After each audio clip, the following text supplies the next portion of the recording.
ஆர்ப்பாட்டத்தை சட்டவிரோதமாக நடத்தி கொண்டிருக்கக்கூடிய காவல்துறை அதிகாரிகளே, இந்த ஆர்ப்பாட்டத்தை கவனித்துக் கொண்டிருக்கக்கூடிய வணிக பெருங்குடி மக்களே, அனைத்து சமூக உறவுகளே, உங்கள் அனைவருக்கும் எங்களுடைய பணிவார்ந்த வணக்கங்கள். நீலப்புலி இயக்கத்தின் சார்பாக கடந்த ஒரு மாதத்திற்கு மேலாக நாங்கள் வடக்கு தெரு அருகே சுகாதார சீர்கேடு ஏற்படுத்தும் விதமாக எந்த விதமான அரசின் அனுமதியும் பெறாமல் 600க்கும் மேற்பட்ட மாடுகள் சட்டவிரோதமாக கோசாலை என்ற பெயரில் கொண்டு வரப்பட்டு அங்கே இருக்கக்கூடிய சேரி மக்களை சாணி அள்ளுவதற்கும் அங்கே குப்பை அள்ளுவதற்கும் சுகாதார பணிகளை மேற்கொள்வதற்கும் காலம் காலமாக அவர்கள் பயன்படுத்தி வந்த நிலங்களை தருமபுரம் ஆதீனம் அடாவடித்தனமாக கைப்பற்றி அங்கே கோசாலை அமைத்து வருகிறது. இது சம்பந்தமாக போன மாதம் 10ஆம் தேதி வட்டாட்சியர் தலைமையில் பேச்சுவார்த்தை நடந்தது. இந்த பேச்சுவார்த்தையில் இங்கே வட்டாட்சியர் கலந்து கொண்டார். திருப்பனந்தாள் காவல் நிலையத்திலிருந்து எஸ்ஐ அவர்கள் கலந்து கொண்டார்கள். அதை போலவே ஜோனல் தாசில்தார் கலந்து கொண்டார். வருவாய் ஆய்வாளர் கலந்து கொண்டார். அதை போலவே கிராம நிர்வாக அலுவலர் கலந்து கொண்டார். அத்தனை பேரும் கலந்து கொண்ட அந்த பேச்சுவார்த்தை முடிவில் தீர்வு எட்டப்பட்டது. அந்த தீர்வில் காவல்துறை கையெழுத்து போட்டிருக்கிறது. அந்த தீர்வில் வருவாய்த்துறை அதிகாரிகள் கையெழுத்து போட்டிருக்கிறார்கள். அந்த தீர்வில் கோயில் சார்பாக வந்த பிரதிநிதிகள் கையெழுத்து போட்டிருக்கிறார்கள். அந்த விஷயம் என்னவென்று சொன்னால், திருப்பனந்தாள் வடக்கு தெரு மற்றும் காளியம்மன் கோயில் தெரு மக்கள் சார்பாக மேற்படி குடியிருப்பு மனை வழங்கும் வரையில் புலையன் 303/1 அமையவிருக்கும் கோசாலை பணியை மேற்கொள்ளக்கூடாது என்று 2 தரப்பாரும் ஒத்துக்கொண்டு கையொப்பமிட்டிருக்கிறார்கள். எந்த 2 தரப்பு? கோயில் தரப்பும் கையொப்பம் போட்டிருக்கிறார்கள். மக்கள் தரப்பாக நானும் கையெழுத்து போட்டிருக்கிறேன். காவல்துறை சார்பாக கையெழுத்து போட்டிருக்கிறார்கள். வருவாய்த்துறை சார்பாக கையெழுத்து போட்டிருக்கிறார்கள். 15 நாட்களுக்குள் நீங்கள் தீர்வு எட்ட வேண்டும், அதுவரை கோசாலை கட்டக்கூடாது என்று வட்டாட்சியர் அறிவித்திருக்கிறார். அத்தனை பேரும் ஏற்றுக்கொண்டிருக்கிறார்கள். ஆனால் இந்த மானகெட்ட தருமபுரம் ஆதீனம் அடாவடித்தனமாக பறையர் மக்கள் வசிக்கிற அந்த குடியிருப்புக்கு அருகே 50 மீட்டர் கூட கிடையாது. அந்த குடியிருப்புக்கு அருகே 2 ஏக்கர் நிலத்தை அது சுத்தம் செய்து அங்கே மிகப்பெரிய அளவில் கோசாலை அமைக்கிறது. இன்று இந்த போராட்டத்தை தடுக்கிற இந்த காவல் ஆய்வாளர், இந்த காவலர்கள் வட்டாட்சியருடைய அந்த பேச்சுவார்த்தைக்கு எதிராக அன்றைய தினம் கோசாலை கட்டிய அந்த பொறுக்கி புறம்போக்குகளை தடுப்பதற்கு உங்களுக்கு இதற்கு துணிவில்லை. ஆக ஆதிரத்தை தடுப்பதற்கு உங்களுக்கு துணிவு கிடையாது, அதிகார வர்க்கத்தை தடுப்பதற்கு உங்களுக்கு துணிவு கிடையாது. நீங்களே கையெழுத்து போட்டு நீங்களே கட்டச் சொல்கிறீர்கள். ஆனால் அதை எதிர்த்து மக்கள் போராட்டங்களுக்கு வந்தால் போராடக்கூடாது என்று சொன்னால் போராடாமல் இருப்போமா? நிச்சயம் நீங்கள் கைது செய்ய கூட எங்களுக்கு அச்சம் கிடையாது. ஆக அதைத் தொடர்ந்து 2வது பேச்சுவார்த்தை நடந்திருக்கிறது. நேற்று முன்தினம் 2வது பேச்சுவார்த்தை நடந்திருக்கிறது. 2வது பேச்சுவார்த்தையில் எந்த முடிவும் எட்டப்படவில்லை. ஆர்டிஓ என்ன சொல்கிறாரோ நாங்கள் அதை ஏற்றுக்கொள்கிறோம் என்று அறிவித்த அந்த உடனேயே இங்கே ஆர்டிஓ தலைமையில் எந்த போராட்டத்திற்கு சமாதானப்படுத்துவதற்கு கூட ஆர்டிஓ வரமாட்டேன் என்று சொன்னால் எங்களை என்னவாக நினைக்கிறீர்கள்? ஆக கிட்டத்தட்ட 1000 பேர் வசிக்கக்கூடிய 300 குடும்பங்கள் இருக்கக்கூடிய ஒரு குடியிருப்புக்கு அருகே 600 மாடுகளை கொண்டு வந்து கட்டினால் அந்த தெரு என்னாவது? 600 மாடுகளும் கழிக்கின்ற சாணம் என்னாவது? மூத்திரம் என்னாவது? அங்க இருக்கக்கூடிய குப்பைகள் என்னாவது? எவ்வளவு பெரிய அயோக்கியத்தனம்! இதோ இந்த பெரிய கோயில் இருக்கிறது. இந்த பெரிய கோயிலை ஒட்டி எவ்வளவு பெரிய அரசு புறம்போக்கு நிலம் இருக்கிறது. மானம் இருந்தால் இந்த வருவாய்த்துறை அதிகாரிகள் அங்கே கட்ட வேண்டியதுதானே? எதற்காக நீங்கள் சேரி பக்கம் வருகிறீர்கள்? நீங்கள் சேரிகள் என்றால் ஒரு கிள்ளிக்கிறீர்களா? நீங்கள் தடுக்க வேண்டிய இடத்தில் இருந்து கொண்டு அவர் அடாவடித்தனமாக கோசாலையை கட்டினார்கள்.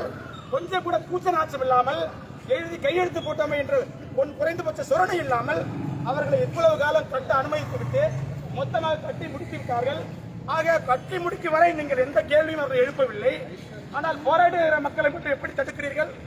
ஆக தலித்து மக்கள் வசிக்கக்கூடிய பகுதிக்கு அருகே அவர்கள் காலம் காலம் பயன்படுத்தி வந்த நிலத்திற்கு அருகே நீங்கள் சுகாதார சீர்கேடுகளை ஏற்படுத்தும் விதமாக நீங்கள் 600 மாடுகளை கொண்டு வந்து கட்டினால் வன்கொடுமை தடுப்பு சட்டத்தின்படி அந்த தலித்து மக்கள் வசிக்கக்கூடிய பகுதிக்கு அருகிலேயே இப்படி கழிவுகளை கொட்டுவது, சுகாதார சீர்கேடாக ஏற்படுத்தக்கூடிய செயல்களை செய்வது வன்கொடுமை தடுப்பு சட்டத்தின்படி தண்டனைக்குரிய குற்றம்.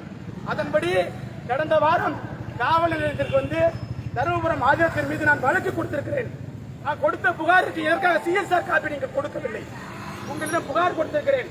தருமபுரம் ஆஜத்தின் மீது நீங்கள் வழக்கு பதிவு செய்ய வேண்டும், திட்டமிட்டு எங்கள் மக்களை சாணி எண்ணுவதற்கும் துப்புரவு செய்ய வேண்டும் என்ற உள்நோக்கத்தோடு அங்கே கோசாலை வைக்கிறார்கள். எந்த அனுமதியும் அவர்கள் பெறவில்லை. வட்டாட்சியர் முடிவை மீறி இருக்கிறார்கள்.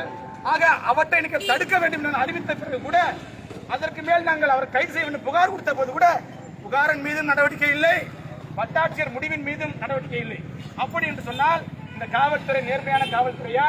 சொல்லுங்கள், இந்த காவல்துறை நேர்மையான காவல்துறையா? வருவாய்த்துறை அதிகாரி நேர்மையானவர்களா? ஆக உங்களை நாங்கள் நம்ப முடியாது. உங்கள் உயரதிகாரிகள் வர சொல்லுங்கள். ஒன்று டிஎஸ்பி வர வேண்டும், ஒன்று டிஎஸ்பி வர வேண்டும், இல்லையேல் ஆர்டிஓ வர வேண்டும். உங்கள் பேச்சின் மீது எந்த நம்பிக்கையும்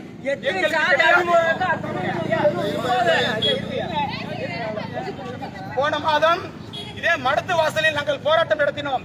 இந்த காவல்துறையை சேர்ந்த காவல் ஆய்வாளர் உட்பட அங்கே இருக்கக்கூடிய ஒரு காவலர் ஒரு நாளில் முடித்துக் கொடுக்கிறோம் என்று எங்களை அழைத்து பேச்சுவார்த்தை நடத்தி எழுதி வாங்கினீர்கள். உங்கள் லட்சணம் என்ன? ஒரு பாதிக்கப்பட்ட மீனாட்சி அம்மாவுடைய நிலத்தை மடம் பிடுங்கிக் கொண்டது, குத்தகை சாகுபடி சட்டத்திற்கு எதிராக பிடுங்கிக் கொண்டது, பெண்களுக்கு சொத்துரிமை தர வேண்டும் என்ற அந்த சட்டத்திற்கு மாறாக பிடுங்கிக் கொண்டது. நாங்கள் ஒரு நாளில் கிழித்து விடுகிறோம் என்று நீங்கள் எங்களை அழைத்து பேசி ஒரு நாள் கால அவகாசம் வாங்கினீர்கள். எந்த அடிப்படையில் நேர்மையாக இருக்கிறீர்கள்?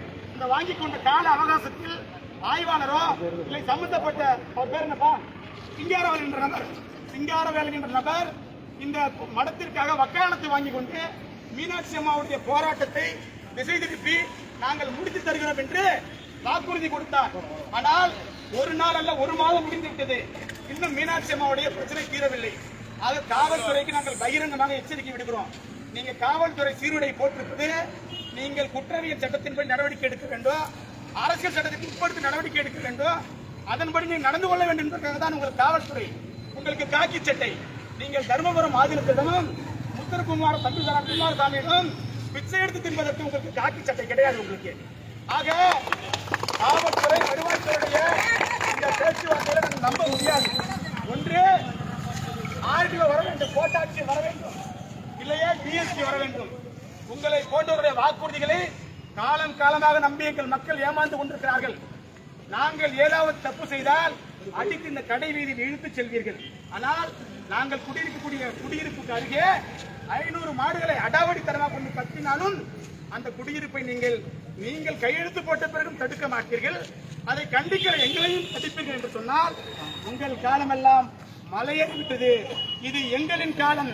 ஆக தலைமுறையாக உங்களுக்கு பயந்தது தருமபுரம் ஆதீனம் என்ற புறம்போக்குக்கு பயந்தது, இந்த முத்துக்குமார சாமி என்ற அந்த மடத்திற்கு பயந்தது. இவையெல்லாம் முடிவுக்கு வந்து விட்டது. இவ்வளவு காலம் அவர்களால் எங்கள் தலைமுறைகள் இங்கே உறக்கம் இல்லாமல் இருந்தது, இங்கே வறுமையில் வாடியது. ஆனால் இங்கே அம்பேத்கர் சித்தை, பெரியார் சித்தை, மார்க்சியத்தை ஏற்றுக்கொண்ட எங்கள் போராட்டத்தால் இனி அதிகார சக்திகள் எங்களுடைய கோரிக்கை நிறைவேற்றாமல் இந்த மண்ணில் உயிர் கொள்ளவே முடியாது. காவல்துறை கோட்டாட்சியரை வலியுறுத்திற்கான நடவடிக்கைகளை மேற்கொள்ள வேண்டும் என்று நாங்கள் அறிவிக்கிறோம்.